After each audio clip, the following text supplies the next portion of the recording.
Hello friends, this is SP Singh and crack all exams में आपका स्वागत है। प्यारे दोस्तों, सीटेट जुलाई 2024 को टारगेट करते हुए हमारी एसएसटी की क्लासेस कंटिन्यू हैं, जिसमें आज हम लोग बात करेंगे जो आपका सब्जेक्ट है सोशल एंड पॉलिटिकल लाइफ का। ठीक है, इसके 3 चैप्टर कंप्लीट हो चुके हैं और आज का ये चैप्टर नंबर 4 है। क्लास 6 की जो ऑफिशियल एनसीईआरटी बुक है उसी को हम लोग कवर कर रहे हैं, उसी से पढ़ रहे हैं। ठीक है, तो ये क्लास 6 की सोशल एंड पॉलिटिकल लाइफ की बुक है, जिसमें चैप्टर नंबर ये 4 है। ओके, इससे पहले 3 चैप्टर्स कवर हो चुके हैं, प्लेलिस्ट बनी हुई है, नहीं देखा है तो सीक्वेंस में सभी की क्लासेस को आप देख सकते हैं। और आज के ये जो क्लास रहेगी छोटी सी क्लास रहेगी, क्योंकि इसमें बहुत ज़्यादा हमें पढ़ना नहीं है। जो महत्वपूर्ण चीज़ें हैं, जो इंपॉर्टेंट चीज़ें हैं, सिर्फ उसी पर हम लोग फोकस करेंगे, क्योंकि इसमें बाकी कहानी लिखी हुई है, लेकिन जहाँ से क्वेश्चन बन सकता है, जहाँ से क्वेश्चन पूछा गया है, उन चीज़ों को हम लोग कवर करने वाले हैं। तो आइए शुरू करते हैं। जितने भी विद्यार्थी एनसीईआरटी पढ़ रहे हैं वो सही डायरेक्शन में जा रहे हैं और वो अपना सीटेट क्रैक कर पाएंगे। जो विद्यार्थी भटके हुए हैं, हम ये पढ़ लें वो पढ़ लें, सिर्फ पीवाई की पढ़ लें, सिर्फ ये किताब पढ़ लें, नहीं, जितनी भी ग्रेट से ग्रेटेस्ट बुक्स जो होती हैं वो सब इसी एनसीईआरटी से, कक्षा 6, 7, 8 की एनसीईआरटी से ही बन करके तैयार होती हैं। ठीक है, आइए समझते हैं। देखिए, ग्राम सभा। अच्छा, कल हमने क्या समझा था? सॉरी, कल नहीं, इससे पहले वाली जो क्लास हुई है चैप्टर नंबर 3, उसमें क्या समझा था? उसमें हमने समझा था कि सरकार जो है वो अलग अलग स्तरों पर काम करती है। सरकार अलग अलग स्तरों पर काम करती है, जैसे आपका स्थानीय स्तर, राज्य स्तर और राष्ट्रीय स्तर होता है। हमने ये समझा था जो स्थानीय स्तर का मतलब ये होता है कि जैसे आपका गांव, शहर या मोहल्ला हो गया। राज्य स्तर की सरकार पूरे राज्य का ध्यान रखती है। राष्ट्रीय स्तर की सरकार का संबंध पूरे देश से होता है। ये सब चीज़ों को हमने कल समझा था। यहाँ से पॉइंट बनता है हमारा ग्राम सभा। ठीक है, ग्राम सभा क्या है? ग्राम सभा एक पंचायत ग्राम सभा एक पंचायत के क्षेत्र में रहने वाले सभी वयस्कों की सभा होती है। ग्राम सभा क्या होती है? ग्राम सभा जो होती है एक पंचायत के क्षेत्र में, ठीक है, जैसे आपकी ग्राम पंचायत जो है उसका एक नाम होगा, कोई ना कोई नाम आपकी ग्राम पंचायत को दिया गया होगा। तो एक पंचायत के क्षेत्र में रहने वाले सभी वयस्कों की सभा होती है। वयस्कों का मतलब यहाँ पे वयस्कों इन्होंने क्यों लिख दिया? क्योंकि जो 18 साल से कम की उम्र के होते हैं वो इसमें शामिल नहीं होते। ठीक है, तो ये वयस्कों की सभा होती है जो 18 से ऊपर के होते हैं या जिनकी उम्र 18 वर्ष हो गई है। ओके, हो सकता है कि उसमें सिर्फ एक गांव हो या एक से ज़्यादा, क्योंकि जो ग्राम पंचायत है हो सकता है सिर्फ एक गांव की ग्राम पंचायत हो, और एक ग्राम पंचायत में कई गांव भी होते हैं। जैसे हमारे यहाँ 4 गांव मिलाकर के एक पंचायत है, कहीं कहीं 5-5, 6-6 गांव मिलाकर के एक पंचायत है। कोई अगर छोटी ग्राम सभा है तो वहाँ एक ही गांव की एक ग्राम पंचायत है। तो इस तरीके से सिर्फ एक गांव भी हो सकता है, एक से ज़्यादा भी हो सकते हैं। अगर आपसे पूछ ले कि एक ग्राम सभा में कितने गांव होते हैं, तो एक भी हो सकता है, एक से ज़्यादा भी हो सकते हैं।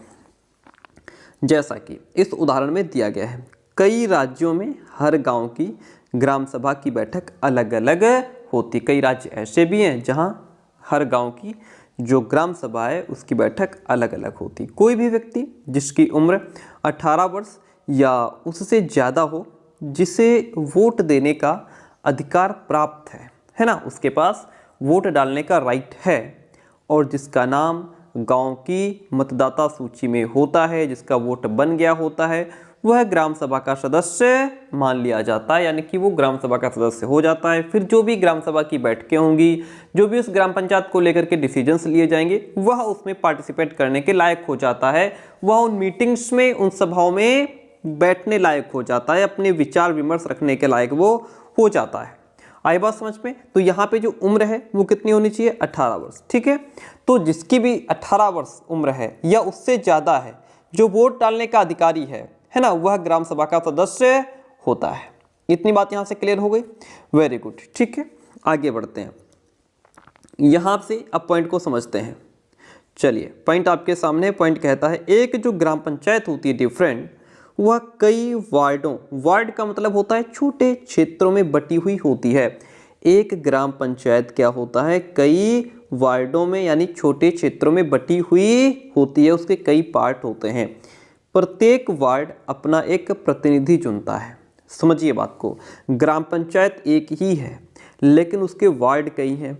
अब वो जो वार्ड हैं अलग अलग, भाई ये है ग्राम पंचायत हमारी, ये क्या है, ये एक ग्राम पंचायत है, ठीक है। अब इसके कई वार्ड हो गए, मान लीजिए एक ये वार्ड है, एक ये है, एक ये है, एक ये है, एक ये है, ये है, ये अलग अलग वार्ड हो गए। ये सब जुड़े किससे हैं, इससे जुड़े हुए हैं, किससे, ग्राम पंचायत से।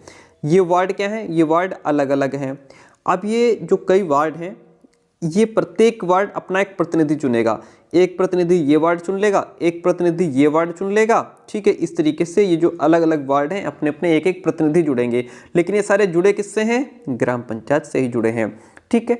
जो वार्ड पंच के नाम से जाना जाता है। अब इसको नाम क्या दिया जाएगा, वार्ड पंच। क्या कहा जाएगा, वार्ड पंच कहा जाएगा। भाई सिंपल सी बात है, एक ग्राम पंचायत है, वह कई छोटे छोटे क्षेत्रों में बटी हुई है, उन क्षेत्रों को हम वार्ड कहते हैं, और हर वार्ड अपना एक प्रतिनिधि चुनता है, उसको हम वार्ड पंच कहते हैं। क्या, उसको वार्ड पंच के नाम से जाना जाता है।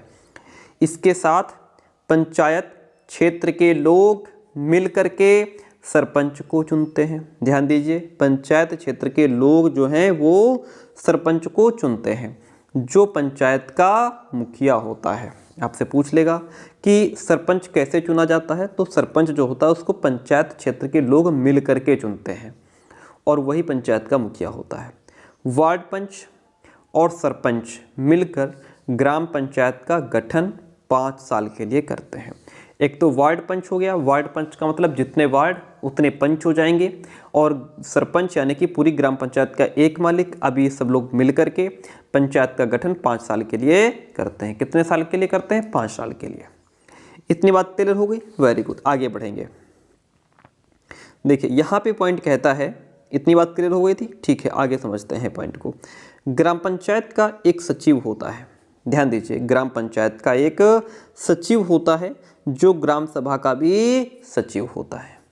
सचिव का चुनाव नहीं होता, उसकी सरकार द्वारा नियुक्ति की जाती है। आपसे पूछ लेगा क्वेश्चन कि सचिव की नियुक्ति कैसे होती है, सचिव का चुनाव होता है या सरकार के द्वारा, तो सचिव का चुनाव नहीं होता, उसकी नियुक्ति सरकार के द्वारा होती है। पूछ लेगा क्वेश्चन कि सचिव की नियुक्ति कौन करता है, सरकार, ग्राम पंचायत, ग्राम सभा के लोग, या चुनाव होता है, तो सिंपल सी बात है, जो है सचिव का चुनाव नहीं होता है, सरकार के द्वारा ही उसकी नियुक्ति की जाती है। सचिव का काम है ग्राम सभा एवं ग्राम पंचायत की बैठक बुलाना। क्वेश्चन पूछ लेगा, ग्राम सभा एवं ग्राम पंचायत की बैठक कौन बुलाता है, सचिव। और जो भी चर्चा और डिसीजंस हुए हों उनका रिकॉर्ड रखना, ठीक है, ये किसका काम है, सचिव का काम है। इतनी बात क्लियर हो गई, तो हम आगे बढ़ेंगे। अब देखिए यहाँ से फिर कुछ पॉइंट्स हैं जिनको हम लेते हैं, जो इंपॉर्टेंट है, सिर्फ वही, फालतू की कहानी इसमें है जो वो पढ़ने लायक नहीं है। ग्राम पंचायत जो है पूरे गांव के हित में निष्पक्ष रूप से काम कर सके, इसमें ग्राम सभा की महत्वपूर्ण भूमिका होती है। भाई पूरे ग्राम की जो सभा बुलाई जाती है उसका यही रोल होता है कि जो भी ग्राम पंचायत है पूरे गांव के हित में निष्पक्ष रूप से काम करे, ठीक है।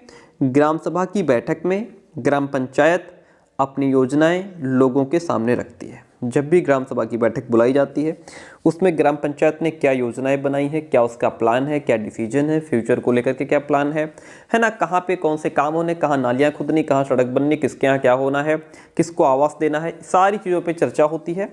ये लोगों के सामने रखी जाती हैं योजनाएँ।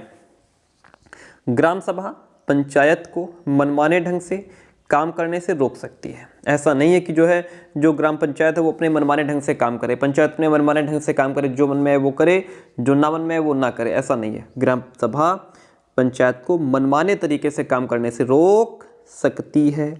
साथ ही पैसों का दुरुपयोग एवं कोई गलत काम ना हो इसकी निगरानी भी करती है। आई बात समझ में, ठीक है। आगे बढ़ते हैं। इस तरह से ग्राम सभा जो है चुने हुए प्रतिनिधियों पर नज़र रखने, यानी जो भी प्रतिनिधि चुना गया है उस पर नज़र रखने के लिए नज़र रखने का काम करती है। लोगों के प्रति उन्हें जिम्मेदार और जवाबदेह बनाने में बहुत ही महत्वपूर्ण भूमिका निभाती है। कौन? ग्राम सभा। इतनी बात क्लियर हो गई, वेरी गुड। अब यहाँ से हम ग्राम पंचायत की बात करेंगे। देखिए ग्राम पंचायत आपके सामने है, बहुत ही इंपॉर्टेंट चीज़ें हैं, बस इनको समझना है। यहाँ से कई बार क्वेश्चंस रिपीटेड हैं और हम सोच रहे हैं बस आज या कल में PYQs भी कराने हम शुरू कर देंगे। देखिए ग्राम पंचायत, और ये जो क्लासेस होती हैं, ये जो वीडियोस होते हैं, इनको अपने दोस्तों तक ज़रूर शेयर कीजिएगा, क्योंकि अभी तक हमारी क्लासेस कंटिन्यू नहीं थी काफ़ी समय से। तो हालांकि अब तो काफ़ी समय से चल रही हैं, लेकिन विद्यार्थियों को जानकारी नहीं है कि हम इस तरीके की NCERT बहुत इंपॉर्टेंट चीज़ें पढ़ा रहे हैं। तो आप अपने दोस्तों तक शेयर करके उनको ज़रूर बताएं। ग्राम पंचायत क्या होती है? ग्राम पंचायत की नियमित रूप से बैठक होती है। ग्राम पंचायत की जो बैठक होती है वो रेगुलरली होती है। उसका मुख्य काम होता है उसके क्षेत्र में आने वाले गांवों में विकास कार्यक्रम लागू करवाना, कि जो गांव हैं उनमें कैसे डेवलपमेंट हो, है ना, नालियाँ कैसे बने, साफ़ सफाई कैसे रहे। जैसा कि आपने देखा, ग्राम सभा ही पंचायत के काम की स्वीकृति देती है। जो ग्राम सभा, पंचायत के काम को एक्सेप्ट कौन करता है? ग्राम सभा। तभी पंचायत अपना काम कर पाती है। यदि ग्राम सभा पंचायत के काम को एक्सेप्ट नहीं करती है तो पंचायत अपना काम नहीं कर सकती, पंचायत अपना काम मनमाने ढंग से नहीं कर सकती, है ना। ग्राम सभा का काम है कि जो भी पंचायत काम कर रही है, जो पैसा आ रहा है उसका दुरुपयोग ना हो, सही तरीके से सही जगह उस पैसे का यूज हो जाए। ये काम किसका है? ग्राम सभा का है, जो पंचायत के काम को एक्सेप्ट करती है, उस पर नज़र रखने का काम करती है। इतनी बात क्लियर होती है। हम आगे बढ़ते हैं। यहाँ पे आप एक पिक्चर देख पा रहे होंगे। ये जो पिक्चर है ये किसकी पिक्चर है? ये पिक्चर है, ये महाराष्ट्र के दो पंच हैं। कौन है ये? ये महाराष्ट्र के दो पंच हैं जिन्हें 2005 में अपनी पंचायत में बहुत ही अच्छा काम करने के लिए निर्मल ग्राम पुरस्कार से सम्मानित किया गया था। आपसे क्वेश्चन पूछ सकता है कि दो पंच जिन्हें 2005 में अपनी पंचायत में उल्लेखनीय काम करने के लिए निर्मल ग्राम पुरस्कार दिया गया था, वो किस राज्य से संबंधित हैं? तो वो महाराष्ट्र के राज्य से संबंधित हैं। या फिर महाराष्ट्र के दो पंच जिन्हें 2005 में अपनी पंचायत में उल्लेखनीय काम करने के लिए पुरस्कार दिया गया था, वह कौन सा पुरस्कार था? वह निर्मल ग्राम पुरस्कार था। यहाँ पे दिया गया है, NCERT में दिया गया है, क्वेश्चन आपसे पूछ सकता है। ग्राम पंचायत के कुछ काम होते हैं, हालांकि आपको जानकारी भी होगी, लेकिन एक बार पढ़ना परम आवश्यक है। ग्राम पंचायत का काम होता है सड़कों, नालियों, स्कूलों, भवनों, पानी के स्रोतों और अन्य जो सार्वजनिक उपयोग हैं उनके भवनों का निर्माण करना, रख रखाव करना, स्थानीय कर लगाना और इकट्ठा करना। ठीक है। गांव के लोगों को रोजगार देने संबंधी सरकारी योजनाएं लागू करना। ग्राम पंचायत की आमदनी के स्रोत क्या क्या होते हैं? ग्राम पंचायत की आमदनी कहाँ से होती है? इनकम कहाँ से होती है? घरों एवं बाजारों पर लगाए जाने वाले जो कर होते हैं उससे जो पैसा मिलता है वो ग्राम पंचायत की आमदनी का स्रोत है। विभिन्न सरकारी विभागों के द्वारा चलाई गई योजनाओं की जो राशि है जो जनपद एवं जिला पंचायत के द्वारा आती है वो इनकम का स्रोत होती है। समुदाय के काम के लिए मिलने वाला जो दान है वह भी क्या है? ग्राम पंचायत की आमदनी का स्रोत होता है। आगे बढ़ते हैं। अब यहाँ पे एक पिक्चर है, देखिए। जल संवर्धन विकास कार्यक्रम ने केवल 2 वर्षों में इस बंजर जमीन को हरे भरे मैदान में बदल दिया है। बंजर जमीन थी वो हरा भरा मैदान हो गया, है ना। किसके माध्यम से, कैसे? ये इसमें क्या किया गया? काम किया गया इस पर, है ना। वहाँ पे जल की आपूर्ति की गई। अब देखिए पंचायती राज व्यवस्था, यहाँ से थोड़ा इंपॉर्टेंट जरूर पढ़िएगा, समझिएगा, नोट कीजिएगा। पंचायती राज व्यवस्था एक ऐसी प्रक्रिया है जिसके द्वारा, यहाँ पे क्या होता है कि बड़े बड़े स्टेटमेंट दे दिए जाते हैं सीटेट में, बड़े स्टेटमेंट सीटेट में दे दिए जाते हैं। क्वेश्चन यहीं से पूछा जाता है, बस घुमा देता है, आपको डरा धमका देता है। तो अगर आपने ठीक से पढ़ा है तो आप क्वेश्चन को समझ पाएंगे। पंचायती राज व्यवस्था एक ऐसी प्रक्रिया है जिसके द्वारा लोग अपनी सरकार में भाग लेते हैं। क्या करते हैं? लोग अपनी सरकार में पार्टिसिपेट करते हैं। ग्रामीण क्षेत्रों में ग्राम पंचायत लोकतांत्रिक सरकार का पहला स्तर है। इस पॉइंट को नोट कीजिए। ग्राम पंचायत, यहाँ पे क्वेश्चन पूछेगा लोकतांत्रिक सरकार का पहला स्तर क्या है? तो जो ग्राम पंचायत है यह लोकतांत्रिक सरकार का पहला स्तर है। इसको जरूर नोट कीजिए, ठीक है। ग्रामीण क्षेत्रों में लोकतांत्रिक सरकार का पहला स्तर क्या है? ग्राम पंचायत। ग्राम पंचायत ग्राम सभा के प्रति जवाबदेह होती है। भाई ग्राम सभा को लेकर के ग्राम पंचायत अपना जवाब देती है, क्योंकि ग्राम सभा के लोग ही उसको चुनते हैं। किसको? ग्राम पंचायत को।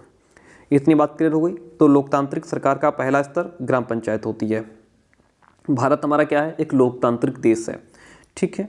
पंचायती राज व्यवस्था में लोगों की भागीदारी 2 और स्तरों पर होती है। पंचायती राज व्यवस्था में लोगों की जो भागीदारी होती है उसके 2 स्तर और होते हैं।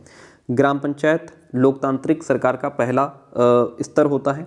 दूसरा स्तर विकास खंड होता है। 2 नंबर पे विकास खंड आता है, ध्यान दीजिए। इसे जनपद पंचायत या पंचायत समिति भी कहते हैं। ठीक है, विकास खंड का दूसरा नाम जनपद पंचायत होता है या इसको पंचायत समिति भी कहते हैं। ये जो विकास खंड है ये दूसरा स्तर होता है लोकतांत्रिक सरकार का।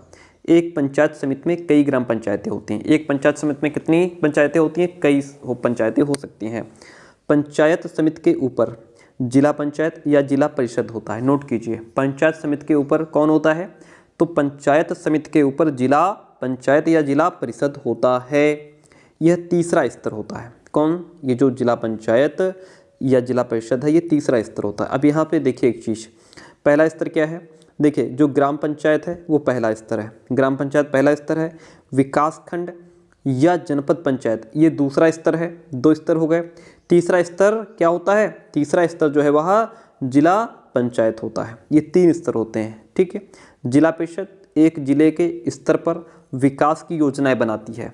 पंचायत समिति की मदद से जिला परिषद सभी पंचायतों में आवंटित राशि के वितरण की व्यवस्था भी करती है। इतनी बात क्लियर हो गई। फिर आगे बढ़ते हैं। संविधान में दिए हुए निर्देशों के आधार पर देश के हर राज्य ने पंचायत से जुड़े कानून बनाए हैं। इसलिए पंचायत संबंधी कानून हर राज्य में कुछ अलग अलग हो सकते हैं। इसके पीछे मुख्य विचार यही है कि अपने गांव की व्यवस्था में लोगों की भागीदारी बढ़े। अपने गांव की जो व्यवस्था है उसमें लोग भागीदार हों, उस व्यवस्था को और दुरुस्त बनाएं और उन्हें अपनी आवाज़ उठाने के लिए ज़्यादा से ज़्यादा मौके भी मिलने चाहिए। इतनी बात क्लियर हो गई। Very good. आगे बढ़ते हैं। आगे क्या बढ़ेंगे कि यहाँ से क्लास हमारी एंड होती है। क्लास कैसी रही आप कमेंट करके जरूर बताइएगा और इसी तरीके से क्लासेस सबको कंटिन्यू मिलती रहेंगी।